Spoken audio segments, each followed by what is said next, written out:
the social pariah turned messiah. I am the misfit that doesn't know when to quit. I am the man without a plan. And in case you haven't heard, I always, and I mean always, have the last word.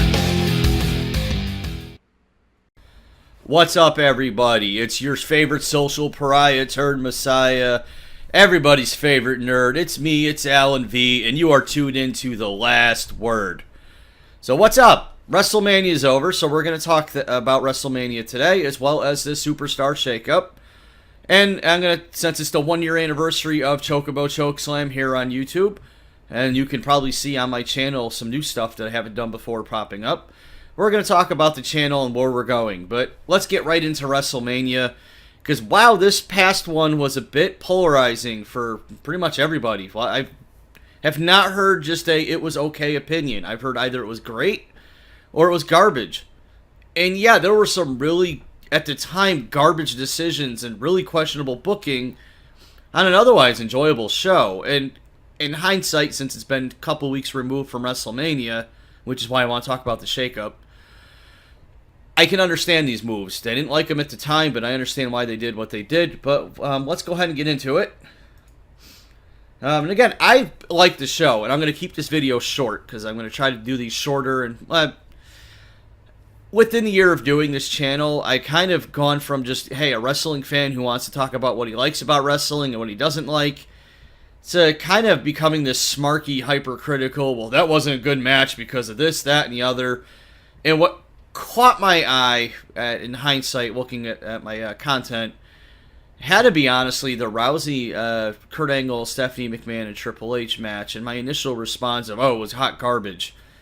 And I don't think it was the best match at all on the show. I'll just say this out in the open right now. The best match on that pay-per-view at WrestleMania was Asuka and Charlotte. You could fight me on that. Come at me, bro, because that was the best match from a technical skills match. Both women left it all in the ring. I didn't like the finish, and we'll get to that. But I had to kind of eat my own words with my reaction, my initial reaction to Charlotte, to Triple H and Stephanie versus Ronda Rousey and Kurt Angle. I went into that match frustrated that it was another, oh, hey, it's the McMahons trying to be the center of attention. It's a celebrity. Like, I stepped back for being a wrestling fan and was trying to be this smart-ass, hypercritical. And yeah, okay, to a degree, I don't think it was the best match. I think it was a great debut for Rousey, and it served to kind of put Stephanie in the limelight. And we'll talk about it, because I'm going to go quickly through the matches. But I had to, after seeing my initial response, kind of step back and go, you know what? And rewatch the match, because I had to do that for a couple of them. I enjoyed it, rewatching it again, detaching from the being a critical reviewer. And I don't like the people that are just hyper fanboy and hyper fangirl, where they can't handle criticism, because I'm on a bunch of Facebook groups. I'm sure most of you are if you're watching this stuff, because you're usually watching this because you're a wrestling fan or just a fan of my content, and thank you. But I don't like the ones that can't handle, like anybody that digs on Roman Reigns, or nobody will ever be happy, or people that got pissed at how the main event went down, and I understand why they did, and we'll talk about that. Getting mad like the fans are never happy, and I agree, there are some fans that are just miserable in life, so they lash out. But hyper fanboyism and blind loyalty and just not having any kind of open criticism of what you enjoy is stupid. Like, I love Doctor Who. Right? I'm a nerd.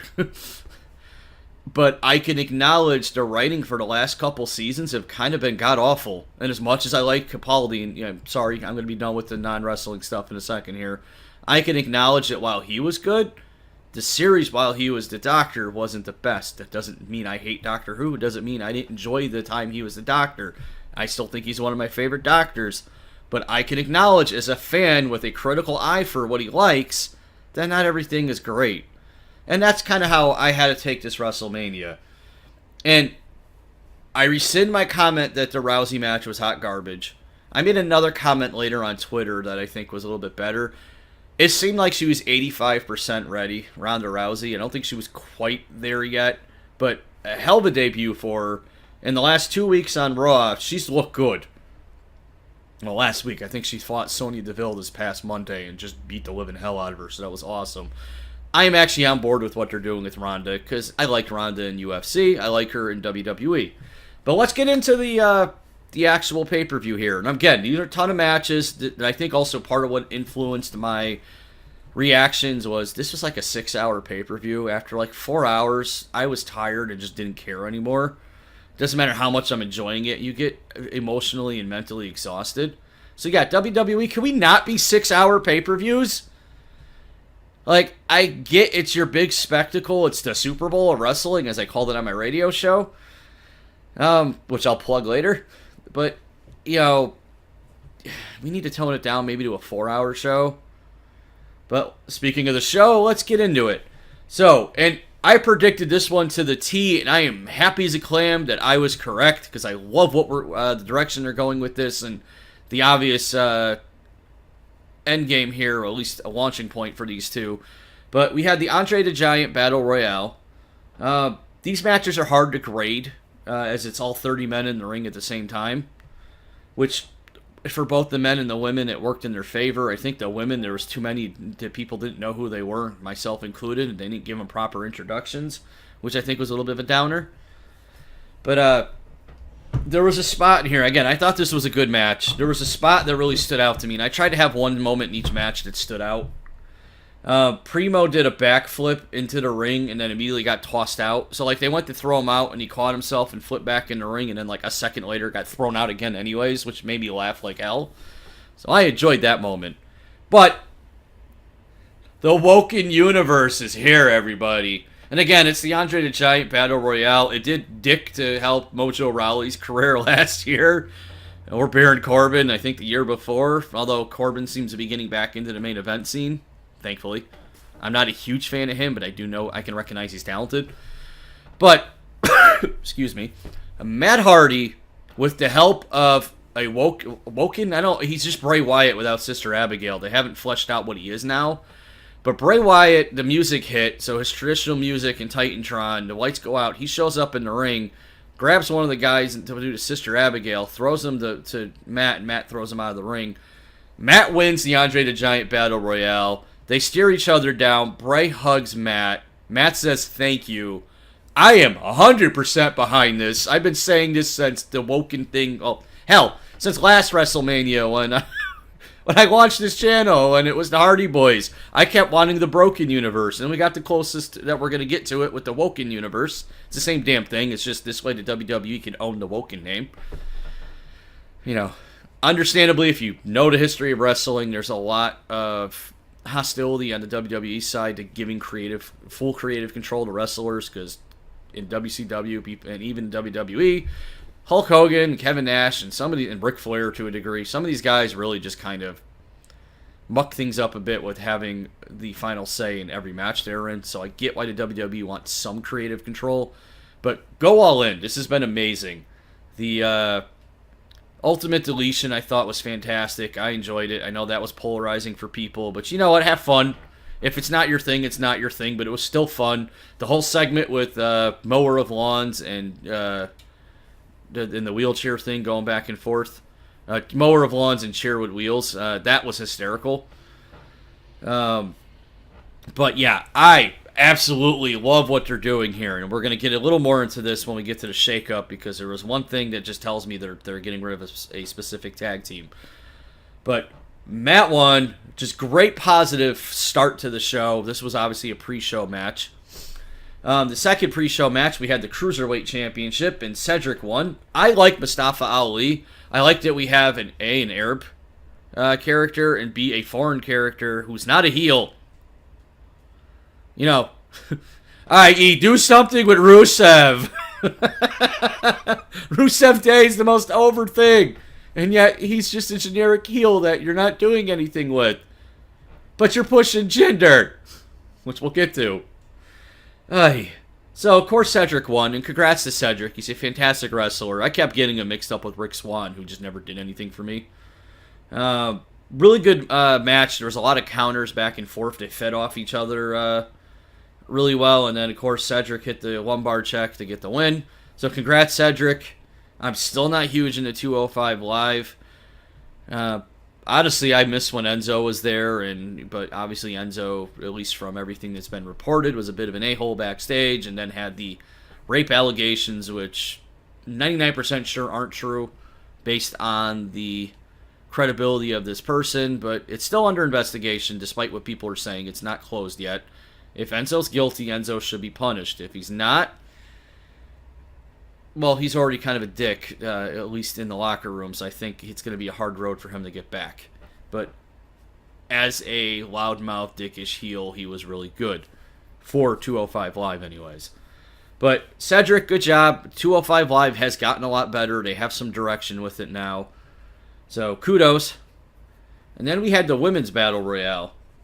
What I loved here, and I was confused as to why they didn't do it, she didn't cash in, but all of the women ganged up on Carmella and just beat her ass and threw her out of the ring to start the Battle Royale, which I thought was hilarious.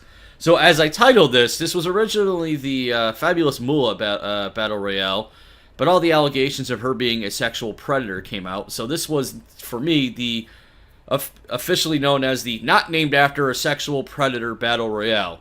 So, was it Fabulous Moolah, Mae Young? I forget. There's so many women you could have named this after. I would have, just because she passed away and should have been in this, I would have named this after China. Me personally. You could disagree with me, that's fine. This isn't like a hard set in stone thing that I'm like, this needs to be named after her. You could dedicate it to a different passed away or retired female wrestler every year. But, I would have just tossed her a bone. But it was an okay match. I thought it was a lot better than the Royal Rumble because this one, it was so much going on at once. The women seemed to be in a better ebb and flow, which is good. This tells me when they do the Rumble at the Royal Rumble next year, the problems I had with the Women's Royal Rumble aren't going to be a problem, thankfully. Riot Squad looked good. And then we had bullcrap. This is one of the things I did have an issue with, was you had this bullcrap finish near the end where, of course, it was Sasha and Bayley in the ring. Naomi came, Sasha got eliminated. Naomi came in, eliminated Bayley, because for some reason everybody in the arena forgot Naomi wasn't eliminated. But I'm glad Naomi won, because she's talented. And I'm digging the neon green here, I'm not going to lie. But do something with Basha. Yeah, might as well. Sasha and Bayley already. Do something with this feud. It's just sitting there, and you're not doing anything with it. And I know some things have happened in the last 2 weeks, and it's final season for me, so I haven't had a chance to watch everything with a detailed eye. But for the love of God, go somewhere with this already. Good match. Despite the generic, not generic, the predictable is the word I wanted. Everybody thought it was coming down to Sasha and Bayley, and it did. And then they psyched this out by having Naomi roll in and get the win. So I am glad, honestly, that Sasha and Bayley didn't win. And I've been consistent when Bayley had the title and was in her feud with Alexa and they buried the hell out of Bayley. I can't take her seriously. At all. I don't feel like you're behind her, WWE. I don't feel like you're going to actually invest in her. So why should I? I would be more invested with a heel turn. Because right now it's setting it up that it's going to be Sasha because she was a heel in NXT. And she's another one that I don't get all the appeal behind. I don't honestly think she's... And again, I'm not knocking her. Well, I am. I'm knocking her. But I'm not saying she isn't talented. But she's not remotely the most talented woman in that Raw locker room. At all. By any stretch. Especially now with the shakeup. So I don't get the mass appeal there. But I also didn't catch heel Sasha in NXT. So I might be not seeing something there that's there when she's in heel. So who knows? I mean, heel turn one of the two already and end the feud. I'm tired of it. Like, do something with it. Anything. But we start the main show here. The Intercontinental title match. There was a really... I laughed hard during this, but there was a really weird spot in the beginning where there was a bunch of roll-up pins. Like, they all took turns. And these three had great in-ring chemistry, and this was Finn Balor, Seth Rollins, and The Miz. You knew The Miz was going to lose because just had a baby. There was a top rope frog splash onto The Miz while he had Finn in a figure four, and that was savage looking. Because, you brace for impact, and there's things you do as a professional to kind of minimize damage to each other. When you're in the middle of another move, That's hard to do. So, I mean, that's willing to make yourself vulnerable. But Seth goes crazy and hits a couple curb stomps and gets the win. Good match. Finn needed this more, if I'm going to be honest. But, you know, it didn't matter in the long run. But congrats to Seth. I was kind of hoping with the shake-up they were going to split up the Shield, but I guess that's not it yet. But they did do something different here. All right. But I just to spoil this now because I had to make sure I was remembering this correctly. I was just pulling this up online. I get why, again, this was one I had questionable booking on, but in the long run here, or hindsight rather, it makes sense. I thought Finn was going to win because they never have given Finn a proper rematch for the title that he didn't lose. He got injured by the guy that you just gave the IC title to. And again, accidents happen. I'm not blaming Seth. But Finn is on SmackDown now, which I think is great because there's stuff for him to do. Eventually, hopefully. But so that's why Seth won. And again, I was hoping they were going to break up the Shield with the shake-up, but they didn't. So, meh. But we had the women's match. And as I said, this was match of the night. I don't care. You can disagree with me. Like I said, come at me, bro. The women's match was the best match of the show.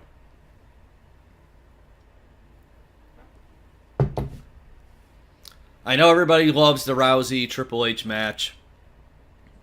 And again, I was wrong calling it hot garbage. It wasn't a bad match, and we'll get to that in a moment. But Asuka and Charlotte left everything in that ring, took a part of each other with them after this match. And while I am not happy they broke the streak, which this is one of those matches that polarize people, the streak was kind of horse crap ending this way. But Charlotte's now on Raw, and from what the reports are, they are building to Rousey versus Charlotte at WrestleMania next year. So, of course, they have to book Charlotte strong. And instead of, booking the woman who everybody's behind, who you've spent the last couple years making look strong, to look strong. I don't get it. And it's almost like, and I posted this on Twitter and I kind of had to recant my comment because it was out of anger. Do you not like Japanese people, WWE? Because in New Japan, they put the belt on white people all the time, or just gaijin, foreigners. It doesn't matter if they're white or not. You get Cody Rhodes, and again, there's still more, it's Japanese, so it's more Japanese people as champion. But what's your deal? Because, spoiler alert, this shouldn't be a spoiler, Shinsuke didn't win either, but I'm a little more content with Shinsuke based on the end of the match, because now we have at least until SummerSlam, an amazing feud between AJ and Shinsuke, and I'll get to that. But Asuka should have had the belt. But Asuka's clearly getting the belt, because if you didn't know, the SmackDown after WrestleMania, we had Peyton Royce and her partner there. They debuted. They're calling them the Icons or Iconic. Their name is stupid. It's Iconic something. They debuted and they beat the hell out of Charlotte, who gave probably the worst freaking face promo ever about who she's going to make magic with. Put Charlotte back as a heel. I mean, I like her as a face, like the opportunity to be a face. But her character and her personality is much like Alexa Bliss. She works better as a heel. No, which I'm hoping that's what they do at some point. Hell, if with them all being on the same show now, it would be awesome if Alexa and Charlotte form a faction. And eventually can break up because they're both heels. They're both going to want to be the center of attention. But, hey. So, Charlotte eventually got the win via submission. Good match. And then Carmella came out after Charlotte got beat up by Peyton Royce and the other one. I can't remember her name off the top of my head. And Carmella cashed in. And probably the worst looking cash in. Not on Carmella's side. The crowd popped hard for Carmella coming out because everybody was like, what was the point of this segment? And then you hear the FABU, and everybody was like, oh shit, cool. She's gonna cash in. But the referee, and it just sat there like he never heard of a Money in the Bank thing before, arguing with her.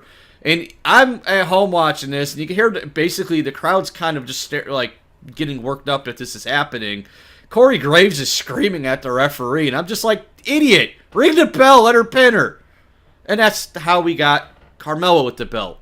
Which tells me, okay, I can handle Asuka losing, as much as I'm pissed about it. I thought Asuka should have got the belt and then dropped it to Rousey or somebody next year at Mania to put someone else over.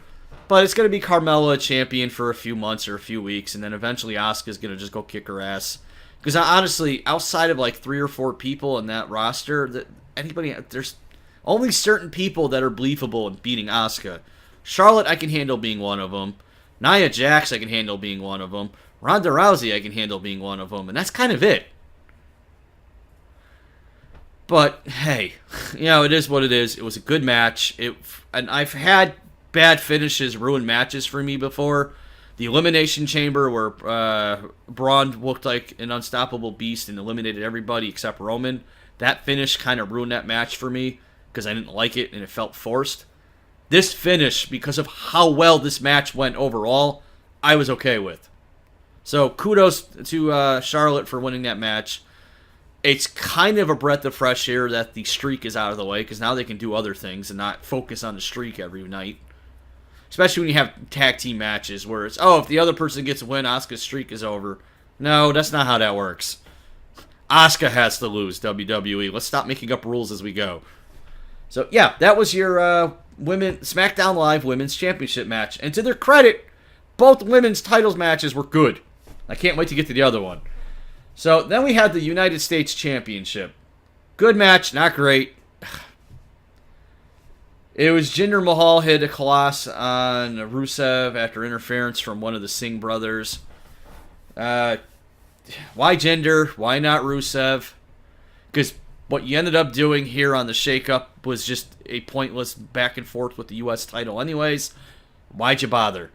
I think this was all to make Jinder look more relevant with going to Raw. But yeah, I've never been into Jinder. I think he's talented. I think he's a phenomenal heel. He does the foreign aristocrat thing incredibly well. But it's hard to take somebody who's part of the 3-man band and all that stuff seriously, okay? Especially when you're not giving any of the other members of that faction the same treatment or opportunity. And I think, before people say racism or anything like that, because I've had that discussion with people, like, not accusing me because I can explain myself. I like a lot of the international wrestlers, and I've pitched the idea of Rusev being the hardworking foreigner going up against a spoiled brat American who feels entitled, as a awesome storyline, and that would work really well. So I've pitched the way to do a face foreign wrestler repeatedly. But Jinder does the stuck-upper foreign aristocrat role really well. I just don't think he's that good in the ring, and I think he as a personality is boring. But yay, he won. So yeah, okay match, not great. It was just a same old finish. Just felt like a match on an episode of SmackDown. Now we get to the Ronda Rousey Kurt Angle versus the Authority match. And again, I thought initially, and again, I think we were hitting a few hours in at this point. I was getting tired. I didn't want this match. I didn't want to have to deal with, not that I didn't want this match. I wanted Angle, like, out of the way this match was built. The storytelling was fun. I wanted Angle to really get involved, so I'm glad he was the partner. But I didn't want another McMahon trying to wrestle. I mean, Shane can hold his own in the ring, though he's clearly not a wrestler. Neither was Vince. And sure as hell, Stephanie's not a wrestler. And guess what? I look like a potato with glasses. I'm not a wrestler. If I got to work in wrestling, I'd love to be a manager or an announcer. And I don't mind, like, hey, I'll take some training. You want to put me through a gimmick table or something. I'm willing to do that. Especially if it's a big guy. Somebody like Braun Strowman who can pick me up and toss me around like I'm nothing. Because he's a strong dude. Okay, somebody like that I would trust. I'm not going to do a suplex off the top rope or anything that I would require being a physically fit and a proficient wrestler. So, I'm not saying I would do better in this situation, but I just felt like in the whole setup for this, the storyline they did on air was good. I just wasn't behind the idea in the first place. So I let that taint my perspective a little here. This was a good match for what it was. There was a couple botches with Kurt and Triple H, nothing major. Nothing like John Cena mistiming a boot to the face by like a foot, which we'll get to. But there was an early on, really savage suplex done by Rousey, but you could tell something went wrong, and it just looked like she threw Stephanie across the ring versus doing a suplex. I don't know who screwed up there, but hey. And again, I think this is more of Ronda was about 85% there. I think she's there now based on what she's done, especially with Sonya Deville last week on Raw. I like what they're doing. So I have to, again, retract my hot garbage with a side of awesome. I think this would be more of an awesome match with some hot garbage in between here. I just went into this not wanting to like this match, and that's where I said, like, it's getting into smarky mode and trying to be hypercritical. I got a little carried away. So, again, I know my comment, especially with buddies at the radio station and other people I talk to, they kind of looked at me like, dude, what are you talking about? And, again, I will stand firm in my belief that this was not even remotely close for match of the night. I'm sorry, I know the casuals, because it's a celebrity, they're all going to be, and again, I'm not filthy casual. I get enough of that when I play World of Warcraft. But because it's a celebrity, it's the high-profile match. But this was a good match. And one of the better matches on the card. But no, this was not best match of the night. Again, that still goes to Asuka and Charlotte. Now, could Ronda be in the best match of the night in next year's WrestleMania? Hell yeah. I don't know. It remains to be seen. Ronda's got to work on her mic skills. We don't need a female Roman Reigns, so... But Ronda came out of, and again, she did training, so it wasn't like she announced she was joining and that was her first time. But she's a greenhorn when it comes to the way WWE works, because it's a completely different ball game than UFC. Unless you're Conor McGregor making a scene at a press conference, and dear God, that has nothing to do with my show, so I'm not going into that. But for those of you who don't know, Conor McGregor, it was been in a feud with his boys, with like another guy and that guy's boys, and a forklift and a bunch of like, hey, you're about to be arrested, and we're arrested stuff happened, and it was embarrassing for UFC. But if this was done on TV, on USA, or on the network, it would have been just great sports entertainment. So it was one of these, like, the UFC and that style of fighting and entertainment is a very different ball game. And I think Ronda, for the most part, has transitioned really well. I will say the Catholic schoolgirl outfit, hot. I know, it was supposed to be a kilt skirt. And dear God, that was hot. Okay? And Ronda's cute. There's no denying that. So, kudos. I thought they did a good job. Ronda looked really good. Steph, for what she can do, did pretty good. There was a spot where Angle tried to put Triple H through the announcer table. Didn't work. So Triple H flung Kurt across the announcer's table. I think almost took out one of the actual main announcers. So there was a lot back and forth. There was a lot of good storytelling throughout the match. But again, there was a lot of just like chasing Stephanie around. There was a spot where Kurt Angle grabs Triple H and hits the Angle lock. Triple H then swings his foot around, kicks Kurt, and sends Kurt into Ronda, knocking her out. And eventually Ronda counters a pedigree from Steph and locks her in the armbar for the win. There was a cool spot where both Steph and Triple H were about to do double pedigrees and they got countered. And I'm glad it was Steph eating the loss. Because, again, I think in a physical street fight, this is hard to gauge because I'm not doing the men are stronger thing. Because, hello. I can't talk. But based on her losses in UFC, her loss in UFC, Ronda's got a glass jaw. So I think in a real fight, I'm not buying that she necessarily would win. She would kick his ass, but I still think he'd come out on top. But I certainly believe 100 times out of 100, she would beat the living hell out of Stephanie McMahon in a real fight. So kudos to Ronda. Good match. I had mixed feelings. I still don't think it's as great as everyone else says, but I will acknowledge this was a good match. I was wrong to call it hot garbage. And then... oh, God, yes. Oh, my goodness. This is the SmackDown Live Tag Title match. The match itself wasn't good. It was rushed. Congrats to the Bludgeon Brothers for winning. Everything about this match, and the only thing that mattered was the New Day's entrance. The New Day came out playing the Dragon Zord. Xavier was playing the Dragon Zord trumpet dagger, the da da da da da da theme on the trumpet. So my inner 10-year-old marked out like crazy. But I think I said this in my reaction video. If I could wake up every morning, walk out to my kitchen, and have a bunch of midgets dressed as stacks of pancakes, doing the worm and dancing, and to bring me my breakfast, I'm cool with that. The New Day's intro stole the show here. Everything about it was fun as hell.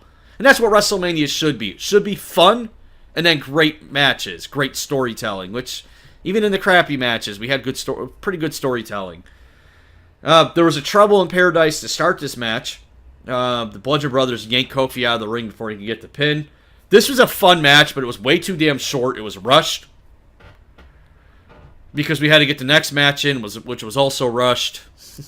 But this match deserved more time. These three teams deserved a lot more than you gave them at Mania, WWE. The Usos as heels have been fantastic.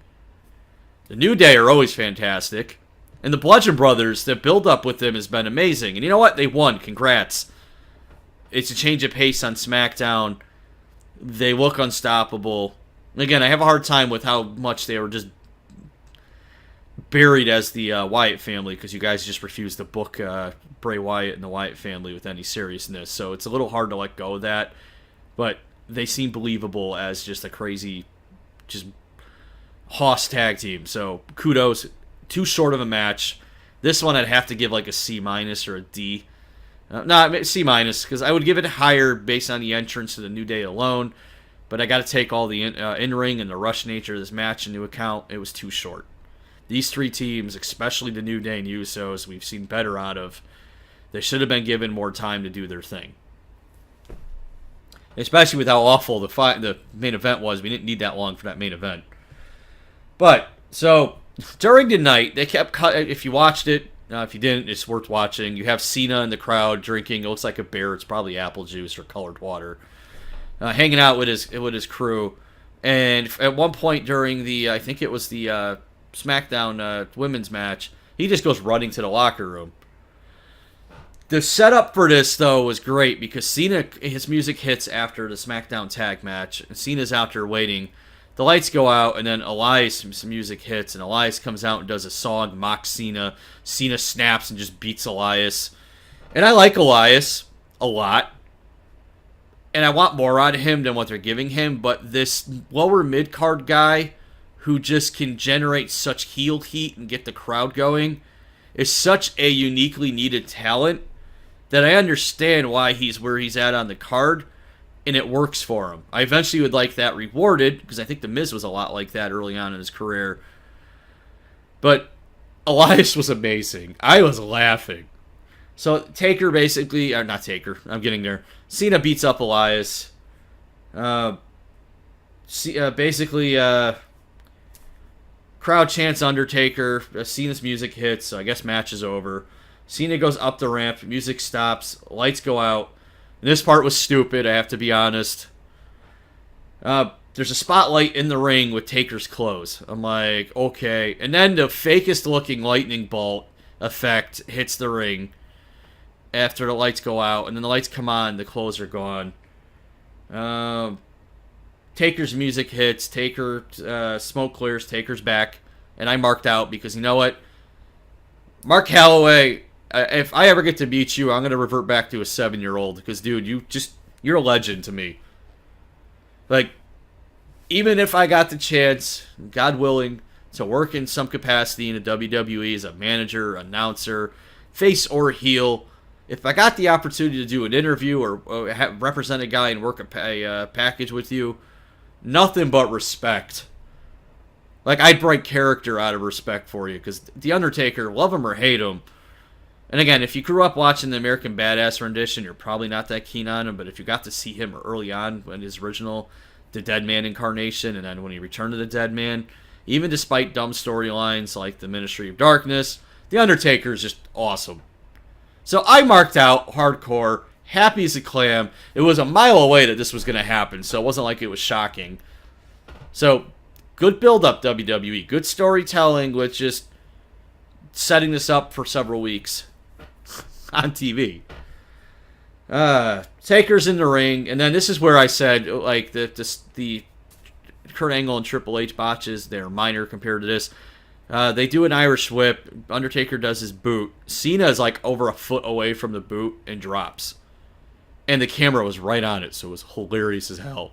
And I don't know if it was Cena kind of trying to joke around with the match, because the dude got buried. Like, I don't know what happened, who Cena pissed off, or...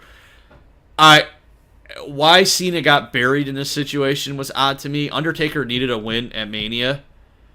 And I'm fine with Cena losing, because I think he's hitting that stage in his career where he really should be the guy helping put over younger talent. But Cena got buried. And what was nice, though, is there was a spot where Cena went to do the 5-knuckle shuffle, so Cena got some offense in. Undertaker popped up, did his usual sit-up thing, and just looked at Cena, and Cena was like, oh shit. Like, he didn't know what to do. So Taker chokeslams Cena, and then tombstones him and gets the win. Short match, but it was a nice throwback. It was fun. But again, I just buried Cena, why? And it was a good payoff, because Cena just buried the Taker on TV for several weeks. So, but this was a throwaway match, in all honesty, but I love seeing The Undertaker healthy and actually win a match at Mania again. So, kudos. I enjoyed it for as much as it wasn't a great match. I enjoyed it. And then we had Zayn and Owens versus Shane and Daniel Bryan. Daniel Bryan has an awesome intro where they do the outside the camera, drone with the camera, doing that whole thing. And then it breaks into the music and everything else. Was that Ride of the Valkyries or something like that? I forgot what that song's called. But I've never, and I've said this before, I never got to see Daniel Bryan wrestle, either when he was Bryan Danielson or as Daniel Bryan. I missed those few years when he became popular in WWE. And I got pissed at the start of this match when Daniel got hurt. And I knew it was kayfabe, so I was like, alright, they're going to do the thing where he comes out and saves the day. The portion of the match where he was gone was just hard to watch, because it was just Shane selling because he's legit injured. I don't know, dude. As somebody who has stomach problems and has diverticuli, but thankfully not diverticulitis, what the hell is wrong with you? You don't put yourself out there like that with those stomach problems.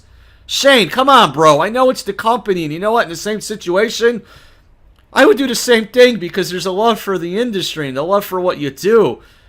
But, dude, you're risking major problems. But as kind of meh as your portion of the match was, nothing but respect there for being sick and out and fighting like that. But you're nuts. But you're also the guy that jumps off of light fixtures and the top of the Hell in the Cell, and so you're always nuts. But, dude, seriously. Alright, so back to the match. So it was slow paced because of what was going on, and eventually Shane got a couple moves in. He hit Sami Zayn with a coast to coast, and then of course was down because stomach, and then eventually shortly after, Kevin hit Owens with the I call it the bullfrog splash because he's a big dude. But kudos, I love watching big dudes, like hoss-looking dudes that can do acrobatic stuff. Daniel Bryan came out and saved the match. As my notes say, match now sucks less. Bryan hits the yes kicks, hits a running knee and a yes lock to beat Sami Zayn. Okay match. Great return for Bryan. It was impressive. I like him. And I am stoked to see more of him. I feel like he's a guy I'm not going to be able to get enough of. And there's a lot of great potential coming up here with the Superstar Shakeup for him. Just side note, his first match on SmackDown, they put him in a main event with AJ Styles. Awesome! But they got somebody coming over from Raw that has been feuding with Daniel Bryan for like the last 3 years, that I can't wait for the two of them to get in the ring and beat the hell out of each other. But, kudos for Shane for, despite as much as I think he's nuts and shouldn't have done it, and I don't know how he got medically cleared, if he was medically cleared. But great return for Daniel Bryan. The crowd was hot. It was a fun match. Now we had and I was surprised this one went on so late. It was the Raw Women's match between Alexa Bliss and Nia Jax. The setup was rushed, but you couldn't help but be on Nia's side with how she was treated. And WWE, about damn time.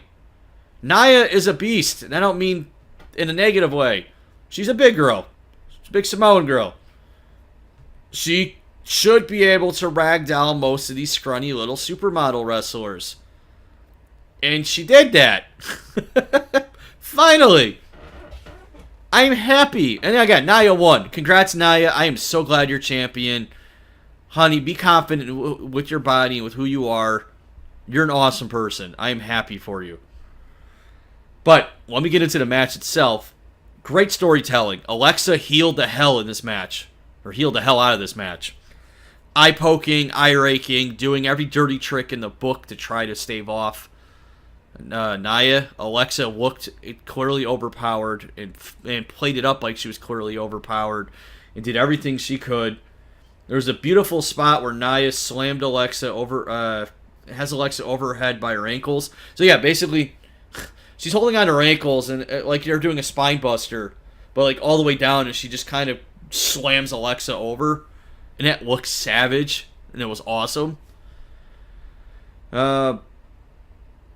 Basically, after she does that, she screams at Alexa, "I loved you." So great storytelling. The in-ring work was clearly better with Charlotte and Asuka, and the in-ring work itself told the story. These two women in this match just used portions of the match to tell the story themselves. And again, it sounds like I'm saying the same thing. What I mean is just there wasn't a lot of hostility between Charlotte and Asuka, so there wasn't like vocal stuff they can do and cheating and like that kind of stuff. It was more of just two women that have a great submission finisher and then are kind of the top of their respective game. The one from NXT and the one that's been the leading woman on Raw and SmackDown. This match, you had a lot of verbal back and forth. You had a lot of eye pokes and cheating by Alexa. You had a very emotional Naya as she was dominating. This match was fantastic. Not as good as the other one from a technical standpoint, but I'm happy Naya's a champion as much as Alexa's gorgeous and can't hate Alexis. This was the right move to do, and you figured if one wasn't losing, the other was going to, because what a boring WrestleMania it would be if no titles changed. And speaking of titles not changing, our next match was Shinsuke versus AJ. A lot of back and forth. This was one of my better matches of the night for me. I know a lot of people aren't big on Shinsuke because he's more of MMA style, a lot of kicks and kicks. His main arsenal is kicks and exploder suplexes, so he can be boring to watch if he's not with a guy that can complement his style. AJ is one of those guys that can complement his style. A lot of back and forth, really impressive match. Enjoyed it, was glued to the screen during it. Basically, it ended when AJ countered a Kinshasa into a Styles Clash.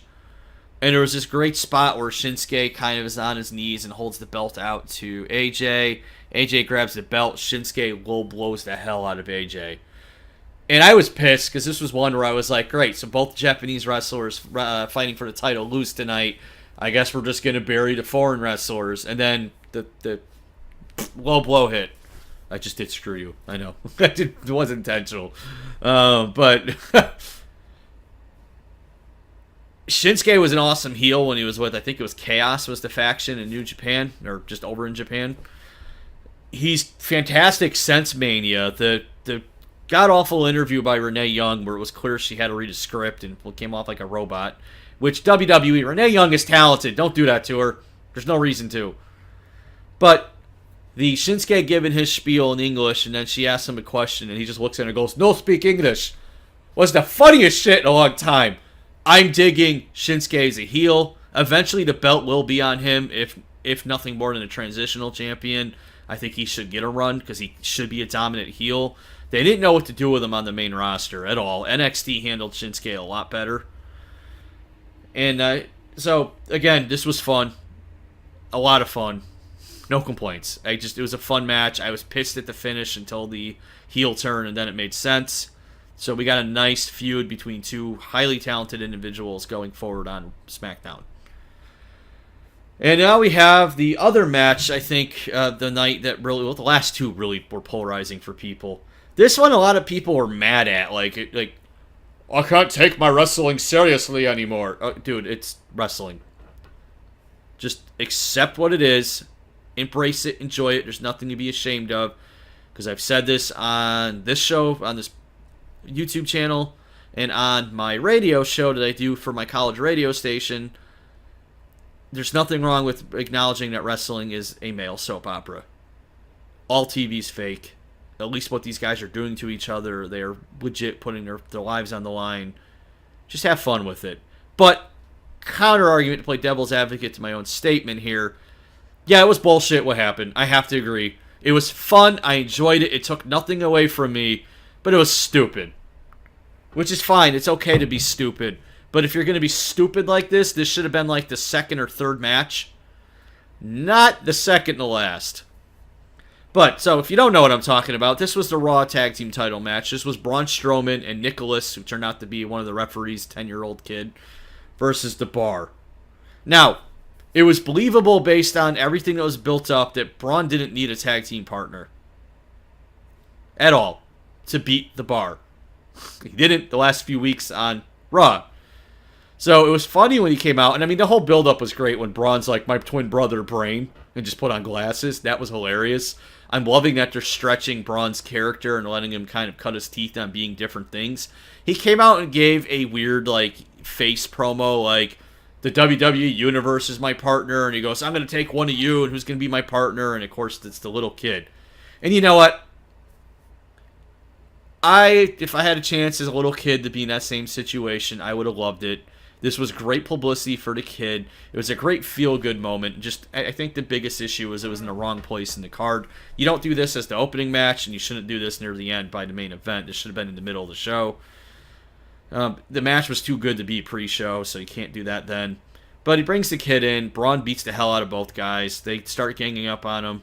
Braun actually tags the kid in. The kid gets in the ring, puts his fist up. The kid, the entire time he's on the ring, looks like he's going to crap his pants. So I felt bad for him. He was just scared, like deer in the headlights. So he gets in the ring, looks around, tags Braun back in. Braun beats them up, and Braun wins. And of course, the next day on Raw, because Nicholas isn't a member of the WWE, not an employee, they have to forfeit the title. So this was just a way to get the titles off of The Bar. It was fun. I liked kind of the experiment, or really the first major sign of face Braun, and then they had during the Shakeup more face Braun when he teamed up with Bobby Roode and Lashley, the match they had. So yeah, spoiler warning, Bobby Roode is now on Raw. I'm not going to go over every move on the Shakeup because this video is already long enough. I'm just going to go over like a couple key highlights. But I love this match. As much as people hated it, and I know Guy Gerald, that if you catch the radio uploads I put on here, I did a wrestling show last semester in the fall. He didn't like we talked after Mania. He didn't like this match. I didn't see the hostility or animosity that he did.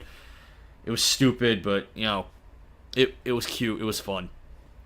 Now we had just plain old garbage. The Universal title match. This match sucked. But what I like here, the WWE swerved the hell out of everybody. None of you, absolutely none of you, can honestly say that you expected Brock Lesnar to walk out of WrestleMania still being champion. And if you're going to tell me that, yo, I predicted that, you're full of shit. Because as far as we knew, he signed a deal, and he still did, was going back to UFC. Paul Heyman came out and said he was leaving. We knew for the last year, after last year's Mania, that they were building up to give Roman one more chance. Not one more, but another main event chance to be the guy. But out of nowhere, Brock just beats Roman wide open. And Roman's a bloody mess. I think this was blading, to be honest. Because we saw last year when, oh dear God, when Brock busted open Randy Orton and you could literally see brain. Or it wasn't actual brain, but it looked like it. Brock can bust people open where they need stitches. This looked like there was a spot where maybe Roman was supposed to bleed, and he went to blade and did it a little too much because it was all coming down the face. Usually they do it the hairline, so you can't see the cut. but it also, because it's the capillaries and the vessels and all that, you just blow it right down the face. This was not a good match, though. And again, I was disappointed that they had to use the Universal Championship to close out the show. I think the crowd was the funniest thing, and there was some stuff that happened after the match. And you could see visibly Brock was frustrated. The crowd chanted, "This was awful. This is boring." Like, the crowd just no-sold this match. And it was interesting. It wasn't a good match. I'm sorry, I don't think Brock necessarily puts on great matches. It's literally suplex, F5, match over. There's no wrestling. And again, that's not always a bad thing, but it gets stale after a while. So basically, I lost count, but I had a dozen suplexes and 8 F5s later. Brock won. I have a problem with the way this was done. I know your goal originally was nobody kicks out of the F5, so your golden Samoan child can be the one to kick out of it. And I feel bad for Roman in this situation, because this guy isn't bad, as, you know, Mike Enaoui, however you pronounce the last name, part of an awesome family. You know, his brother was Rousey. Rousey was great. And I think Mike has potential. He needs to be a heel. And he's a mid-carder. I'm just going to say it. He's a mid-carder at best, at least at the current mic levels and as an ability to talk on the mic and as his skill set. The guy's got less repertoire than John Cena.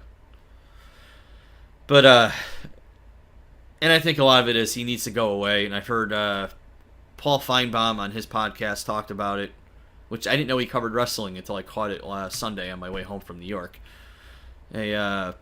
But they talked about Roman needs to disappear for 6 months. And of course he's not, because we're getting the rematch of this in the Saudi Arabian pay-per-view. But, so, the huge swerve, Brock won. This match was fun from a standpoint of, if you don't like Roman Reigns, he got his ass handed to him. But it was frustrating from a storytelling and continuity standpoint, because you have Braun Strowman. It's more believable it would take several F5s to take down Braun over Roman, just by size of the guy. Same thing, like I would expect a couple F5s to keep Big Show down back in his prime, not so much now. But Roman kicked out of a bunch of F5s, was a bloody mess, and eventually Brock won. It wasn't a good match. It was fun if you didn't like Roman, because Roman just got ragdolled all over the place. This isn't a main event anybody's going to be talking about 2 years from now, other than countdowns online of crappiest main events in WrestleMania history. So, yeah, this wasn't good.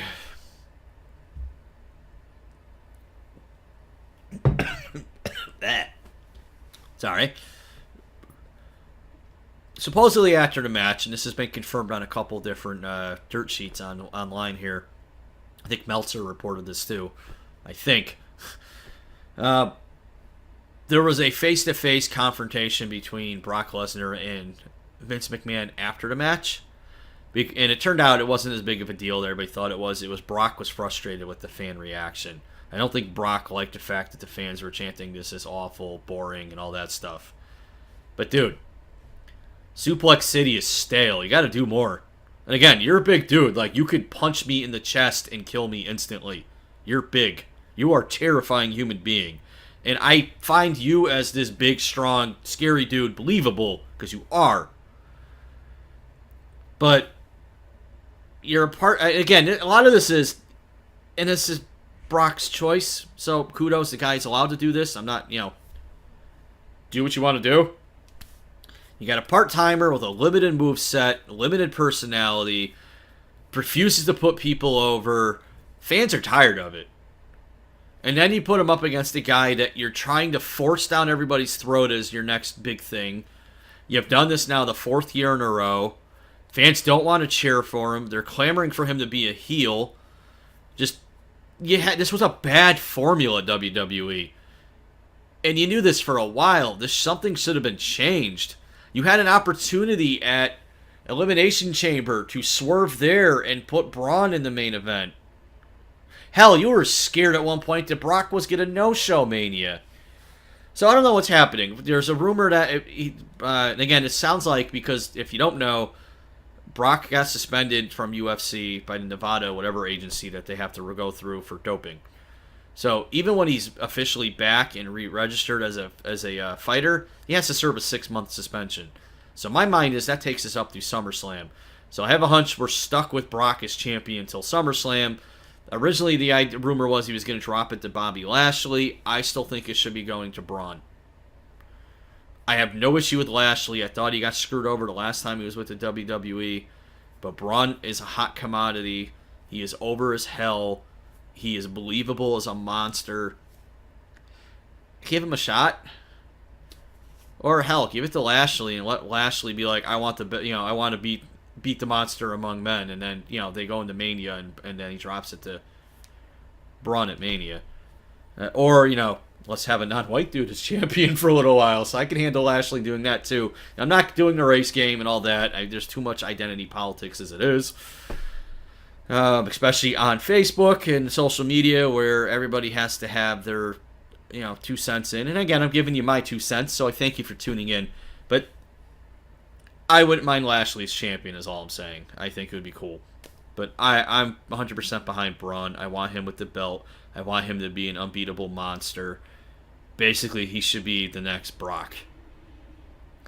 And Braun is a giant. If you see him on social media and just stuff he does, he's literally a giant teddy bear of a person. He's, from everything I've read, he's the sweetest guy going.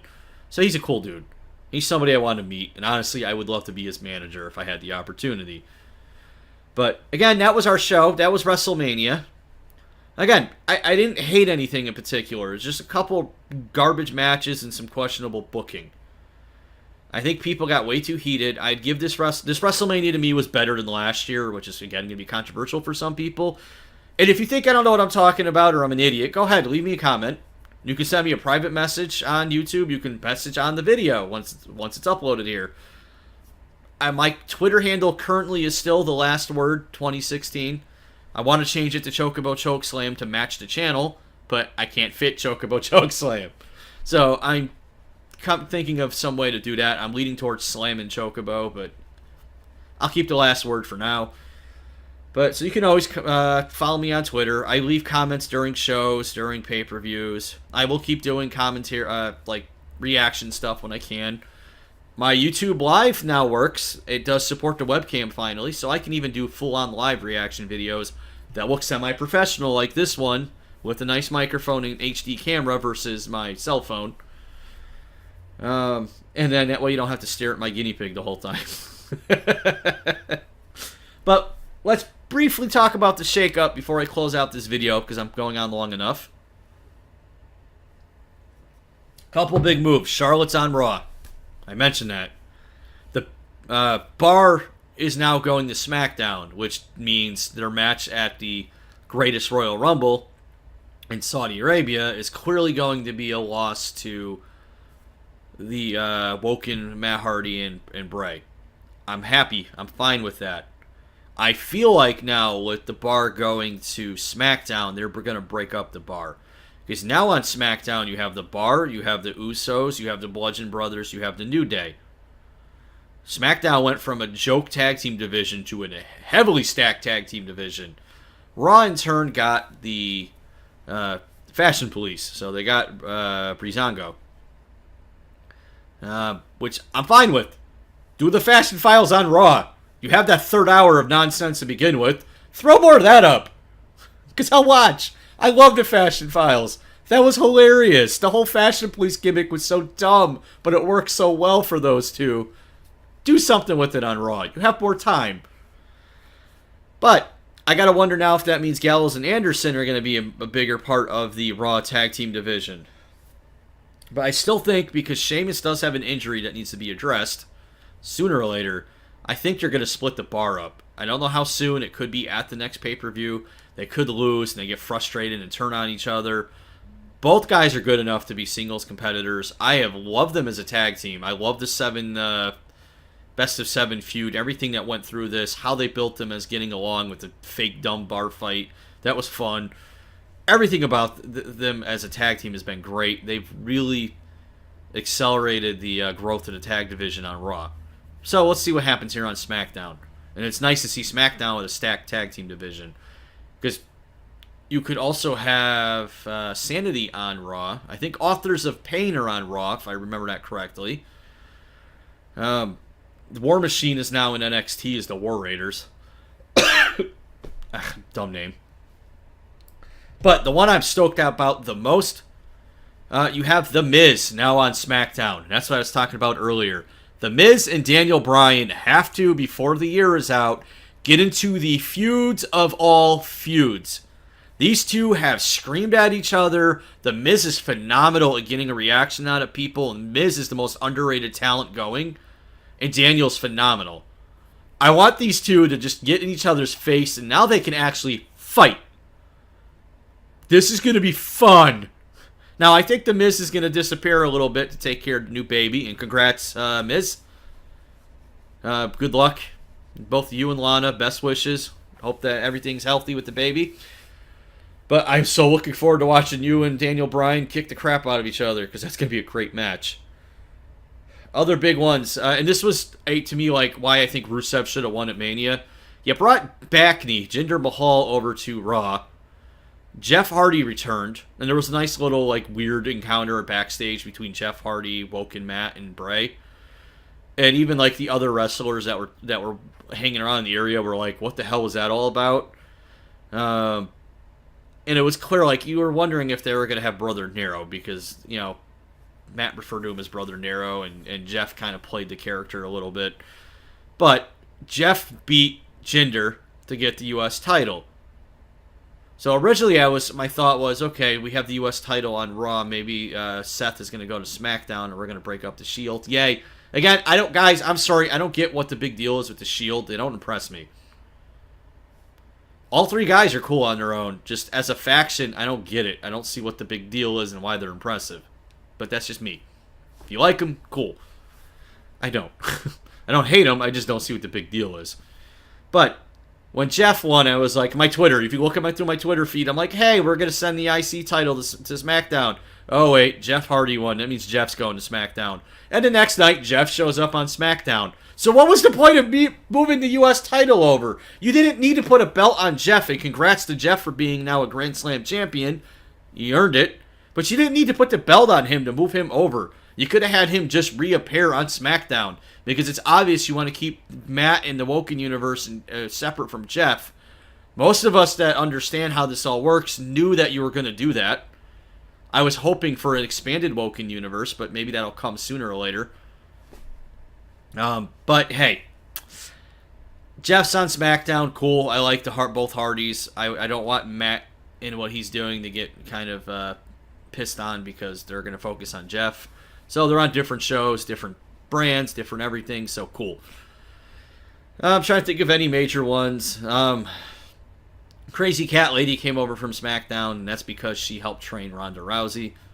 Natalya, and you know what, Natalia's character sucks, but Natalia's a phenomenal wrestling talent.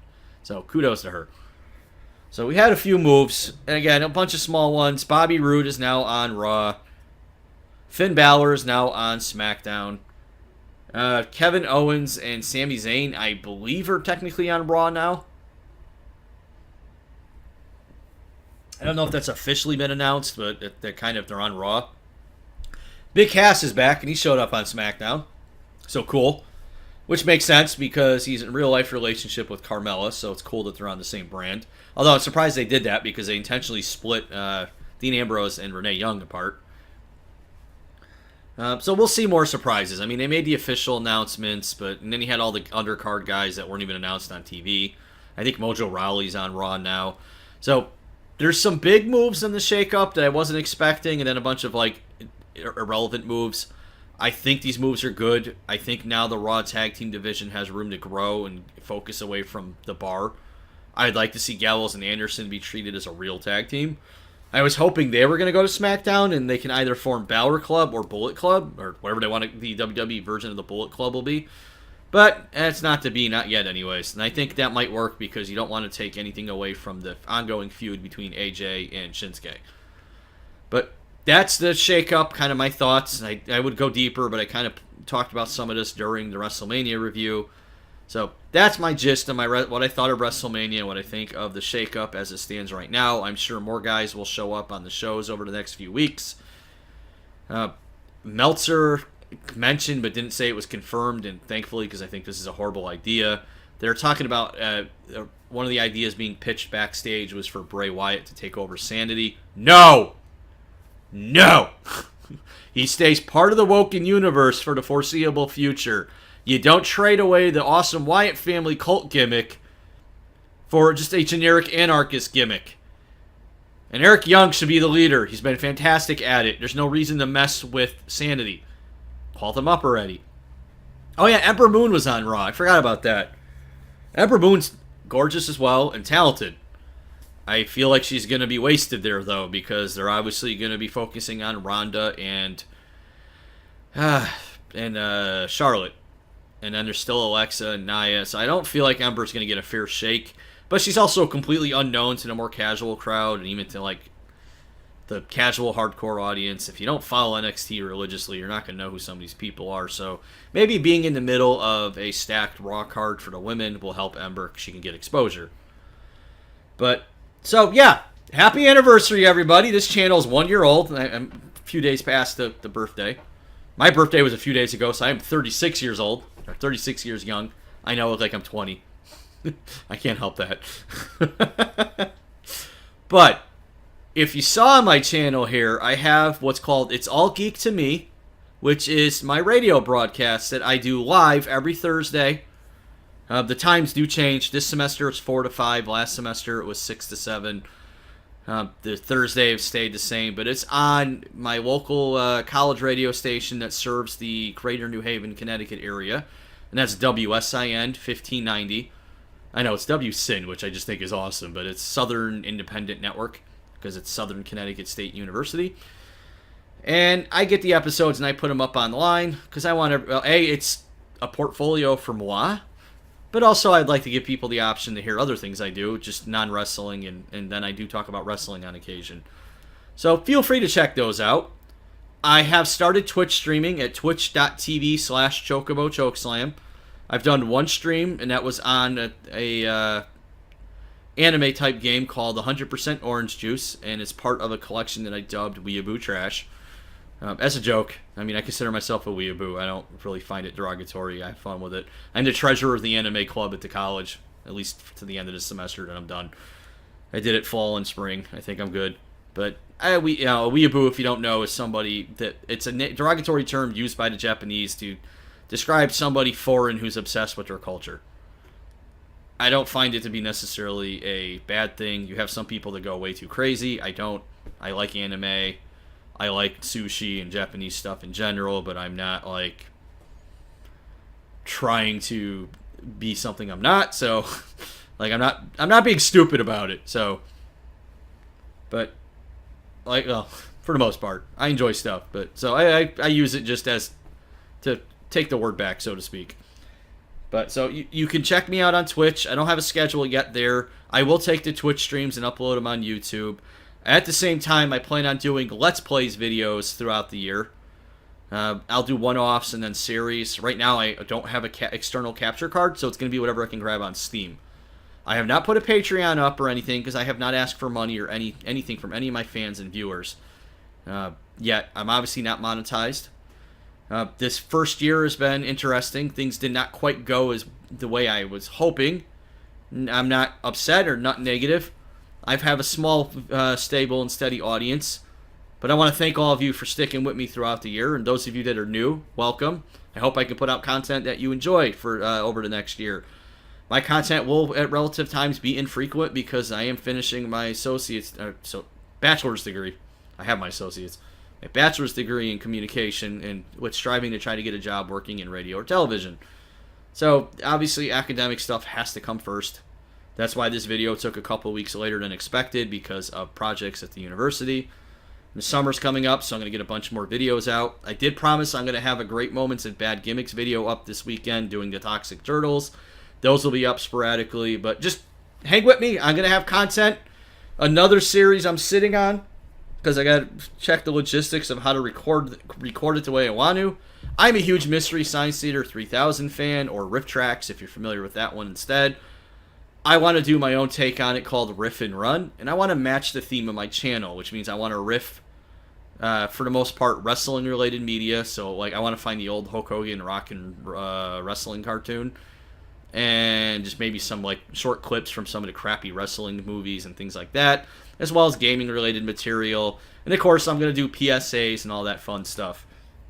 So, I got a bunch of stuff going on on the second year of Chocobo Chokeslam. So this channel's expanding, it's growing. Again, check me out on Twitch. I got a couple friends that I plug on my Twitch feed, and vice versa. And I want to thank you all for being with me for this first year, making this first year fun. I hope to grow and keep you all around. And if you like what I do, spread the word. Share. If you don't like what I do, let me know what you want. If you like my channel. If you don't like me, go screw yourself, okay? I'll just be honest there. I'm not changing who I am. I will, though, change content based on what y'all want. If there's something I'm not covering you want me to cover, by all means, let me know. I'll see if I can fit it in. But because I do this for personal growth and I do this for y'all. But I want to thank everybody, for all of you that have been faithful from day one. Much love. Those of you that are new, love you. Glad you're here. But we're going to keep growing. We're going to keep doing things here, both here on the Last Word Wrestling Podcast and just on Chocobo Chokeslam in general. And as always, in case you haven't heard, I always, and I mean always, have the last word. Peace out. Take it easy, everybody. Enjoy your weekend.